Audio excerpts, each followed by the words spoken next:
नमस्कार, एक बार फिर से मैं आप सभी के सामने उपस्थित हूँ बेहद महत्वपूर्ण टॉपिक के साथ। और चलिए बात कर लेते हैं अब हम ईरान ये जो युद्ध हो रहा है इसके बारे में।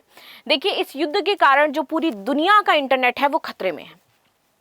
अगर कल को आपका अचानक से इंटरनेट बंद हो जाए चलना, तो इसमें आपको आश्चर्यचकित नहीं होना है, क्योंकि पूरे विश्व में इंटरनेट को लेकर के यहाँ पर प्रॉब्लम, जो आशंकाएं हैं वो जताई जा रही है कि अचानक से बंद होगा, अचानक से ठप्प होगा। लेकिन क्यों ये कहा जा रहा है, क्यों ये संभावनाएं जताई जा रही है कि पूरे विश्व में इंटरनेट ठप्प हो सकता है, तो चलो ये भी जान लेते हैं। और युद्ध से इसका कनेक्शन क्या है ये भी हम इसी में आगे बातचीत करेंगे।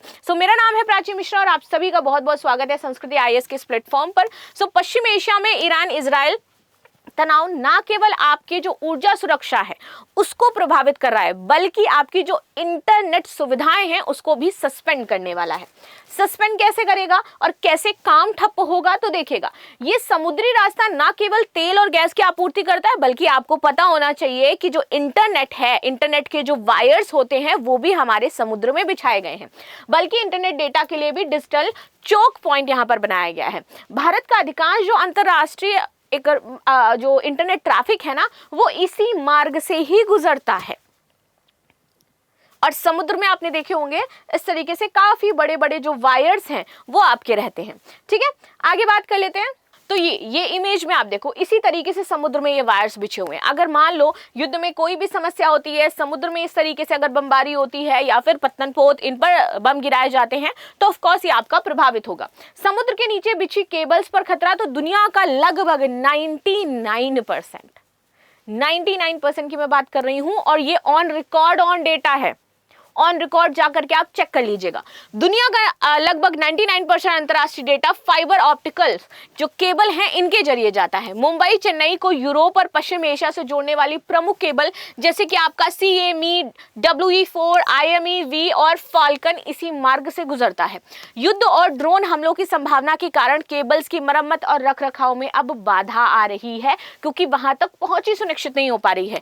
केबल काटने की स्थिति में इंटरनेट स्पीड कम हो सकती है, वित्तीय लेन देन प्रभावित होंगे और जो डेटा सेंटर है इसके संचालन पर असर पड़ेगा और पूरी दुनिया का डेटा ठप्प पड़ जाएगा। जो अभी तक आप देखते हैं ना कि अचानक से मूवीज, हॉलीवुड जो मूवीज बनती थी वहां पर दिखाया जाता है कि यार सब कुछ बंद हो गया, बिकॉज सब कुछ इंटरनेट से हमारे कनेक्टेड था।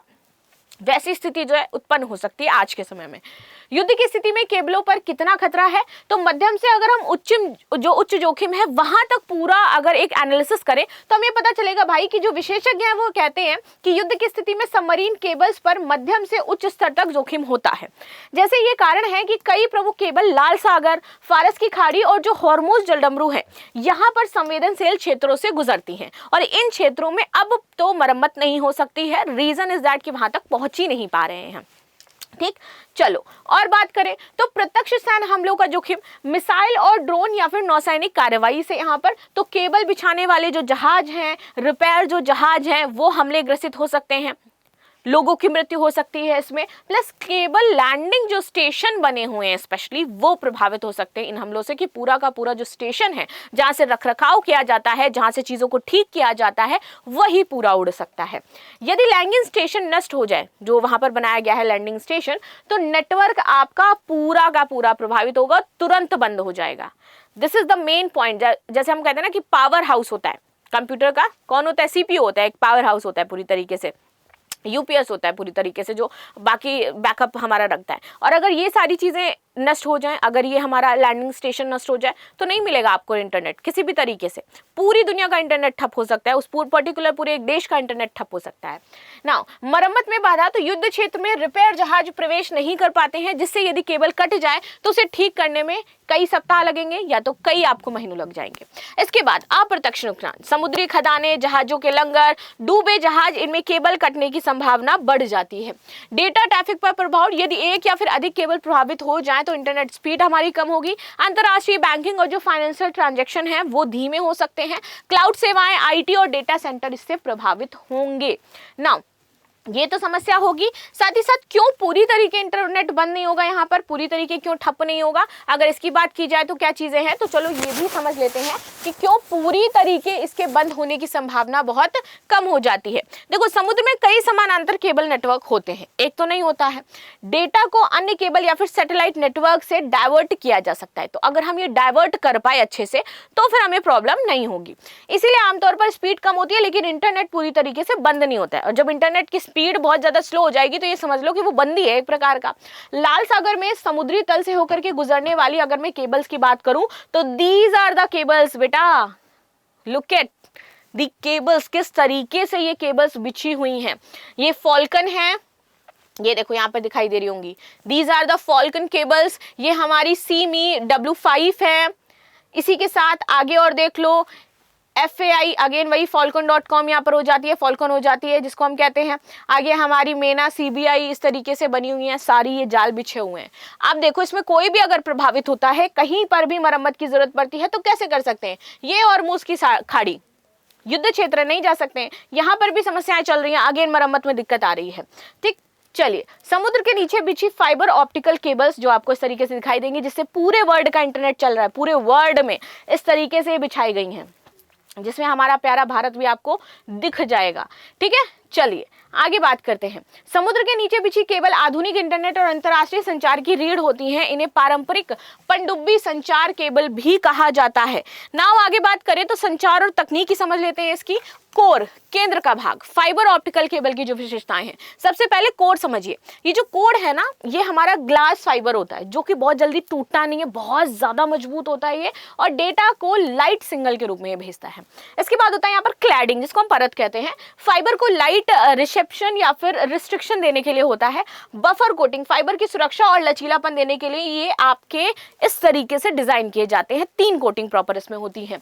इसके बाद होता है हमारा अमोरिंग, यानी कि स्टील और एल्युमिनियम की परत जो समुद्र की तलछट जहाजों की एंकरिंग और मछली से कटने की सुरक्षा प्रदान करता है। इसके बाद रिपीटर, जहां पर पुनः संचार इकाई होती है, प्रत्येक 40 से 100 किलोमीटर पर ये लगे होते हैं हमारे जो रिपीटर होते हैं, और सिग्नल की शक्ति और गुणवत्ता बनाए रखते हैं ये। समुद्र के नीचे बिछी केबल की अगर अब हम बात करते हैं तो ऑप्टिकल फाइबर, कांच या फिर प्लास्टिक के पतले तार प्रकाश संकेतकों का डेटा ट्रांसफर करते हैं। सुरक्षात्मक परतें समुद्री दबाव, घिसाव, मछली पकड़ने से हमें सुरक्षा देंगी। लंगर जो डाला जाता है समुद्र में, उससे खिंचाव ये सुरक्षा देती हैं। केबल की चौड़ाई आमतौर पर बगीचों की जो नली है जितनी छोटी होती है, बगीचे की नली जितनी, और सर्वोच्च तथा मानचित्र तो प्राकृतिक आपदाओं और पर्यावरणीय जो प्रभाव है इसको कम करने हेतु यूज किया जाता है। केबल बिछाने वाले जहाज की अगर हम बात करते हैं तो केबल बंडल के साथ पूर्व निर्धारित मार्ग पर आगे बढ़ते हैं। सावधानी पूर्वक बिछाना, तो उथले पानी में केबल समुद्र तल में दब करके सुरक्षा, और गहरे पानी में सीधे समुद्र तल पर ये छुप जाते हैं। रिपीट स्टिलेशन, तो यहाँ पर ऑप्टिकल सिग्नल बढ़ाने और डेटा सुरक्षा भेजने के लिए यूज होता है। समय अवधि की बात करें तो केबल मार्ग जटिलता के अनुसार महीनों तथा वर्षों तक यहाँ पर प्रतिक्रिया करेंगे। समुद्र के नीचे जो बिछी केबल है, इसके खतरे और सुरक्षा, तो देखो, केबल कटने की घटनाएं, तो हर साल लगभग 100 से 150 समुद्री केबल गलती से कट जाते हैं, कभी लंगर, कभी किसी वजह से। मुख्य कारण मछली पकड़ने का उपयोग या फिर जहाजों का लंगर, जो मैंने बताया। शत्रुता खतरा, राज्य या फिर जो राष्ट्र हैं वो तोड़फोड़ करने की संभावना रहती है उनकी, कि वो केबल काट देते हैं जाकर के। केबल अक्सर एकांत देखिए सार्वजनिक रूप से ज्ञात स्थानों पर होता है। उदाहरण 14 मार्च 2024 को पश्चिम अफ्रीका तट पर कई केबलों की विफलता, 10 देशों में इंटरनेट बाधित हुआ था। 2023 में सेम ऐसी घटना होती है बाल्टी सागर में, जहां पर कई विफलताएं ही, तोड़फोड़ की आशंका आई कि इसको जानबूझ करके किसी कंट्री के द्वारा किया गया है ताकि वहां का इंटरनेट ठप किया जा सके। नाउ राजनीतिक खतरों के संकेत, अगर लाल सागर गलियारा की बात किया जाए, यहां पर दिक्कतें क्या रहती हैं, क्योंकि हूती विद्रोही हैं यहाँ पर। ये जहाज जब आते हैं मरम्मत के लिए या फिर कुछ अन्य कार्यों के लिए, तो ये जहाजों को रोक लेते हैं, उनके जो नाविक होते हैं उनको मार देते हैं और लूटपाट मचाते हैं। तो इस वजह से यहाँ पर दिक्कतें होती हैं। मालवाहक जहाजों पर हमला होता है, लंगर के केबल से नुकसान पहुंचाते हैं। एशिया यूरोप इंटरनेट यातायात पूरी तरीके से इनकी वजह से प्रभावित होता है। इसके बाद केबल सुरक्षा उपाय, रणनीतिक मार्ग योजना, तो खतरनाक क्षेत्रों से हमें बचाया जाए ताकि भैया उस जगह हम केबल ना डालें, ऐसा देखा जाए। मजबूत निर्माण, तो स्टील कवच या फिर कठोर सामग्रियों का ज्यादा उपयोग किया जाए ताकि फ्यूचर में अगर मान लो ऐसी गतिविधियां होती हैं तो उससे बचा रहे हमारा इंटरनेट। सुरक्षा और क्षेत्र में कानूनी उपाय, तो केबल सुरक्षा क्षेत्र स्थापित करना और अंतरराष्ट्रीय कानूनों और संधियों के तहत तोड़फोड़ को अवैध बनाना। सैटेलाइट विकल्प, केबल क्षतिग्रस्त होने पर इंटरनेट ट्रैफिक डाइवर्ट करे। मिश्रित दृष्टिकोण, तो समुद्र के नीचे केबल प्लस सैटेलाइट, हम इस तरीके का यूज कर सकते हैं। भविष्य की रणनीति, तो अधिकांश ट्रैफिक समुद्री केबल जो है उस पर ही निर्भर करता है। तो सैटेलाइट सपोर्ट के साथ सुरक्षा यहाँ पर बढ़ सकती है अगर हम ये कर पाए। Fibre optical cables landing points, अब इनके बारे में बात कर लेते हैं थोड़ा सा डिटेल में, आखिर ये क्या है। तो देखिए, मध्य पूर्व, Dubai, Oman, Fujairah, Muscat, Asia में, भारत में मुंबई, कोच्चि, विशाखापट्टनम और चेन्नई में बने हैं। सिंगापुर में, सिंगापुर शहर में, हांगकांग और जापान के कुछ तट हैं जहां पर आपके fibre optical cable landing points बनाए गए हैं। इंडिया में कहां बने हैं तो ये आपको पता होना चाहिए इंडिया के पॉइंट ऑफ व्यू से, विच इज मुंबई, कोच्चि, विशाखापट्टनम और चेन्नई में बनाया गया है। ठीक है। यूरोप की बात करें तो ये बना है आपका यूके, फोर्ट ब्रिटेन में, फ्रांस में है ये आपका मार्सिले लैंडिंग पॉइंट भूमध्य सागर के किनारे, नीदरलैंड में, जर्मनी, स्पेन आदि के तटीय शहर में बने हुए हैं। और हमेशा ये बनाए भी कहाँ जाते हैं, तटीय शहरों में। इधर देखो, ये सभी तटीय शहर है, चेन्नई, विशाखापट्टनम, कोच्चि और मुंबई। तो हमेशा ये पॉइंट्स आपको तटीय शहरों में देखने को मिलेंगे। अफ्रीका में ये हमारा बना हुआ है केप टाउन और जोहान्सबर्ग में, इजिप्ट में है ये अलेक्जेंड्रिया में, नाइजीरिया में है ये लागोस में, मोरक्को, केन्या और अन्य पूर्वी तथा पश्चिमी अफ्रीकी तट पर बने हुए हैं। उत्तरी अमेरिका, यूएसए में ये न्यूयॉर्क में है, फ्लोरिडा में है और कैलिफोर्निया में है। कनाडा में टोरंटो और वैंकूवर दोनों ही तटीय क्षेत्र हो जाते हैं। दक्षिण अमेरिका में ये बना हुआ है आपका ब्राजील का रियो डी जेनेरियो और साओ पाउलो में, अर्जेंटीना में बना है Chile, central and south coast में, ऑस्ट्रेलिया और ओशिनिया में, ऑस्ट्रेलिया की बात करें तो सिडनी, मेलबर्न और ब्रिस्बेन में, न्यूजीलैंड में ऑकलैंड एंड वेलिंगटन में, पपुआ न्यू गिनी और अन्य जो छोटे द्वीप समूह है वहां पर बनाया गया है। प्रमुख प्रकार की अब हम बात कर लेते हैं इसके कि क्या क्या प्रकार होते हैं। तो देखो, एक होता है ट्रांस अटलांटिक केबल जो कि यूरोप को अमेरिका से जोड़ता है। ठीक है, दो हैं इसमें, एक है ट्रांस अटलांटिक जो यूरोप को पूरे अमेरिका से जोड़ता है, दूसरा है एशिया यूरोपियन केबल जो कि पूरे भारत को मिडिल ईस्ट और यूरोप से जोड़ता है।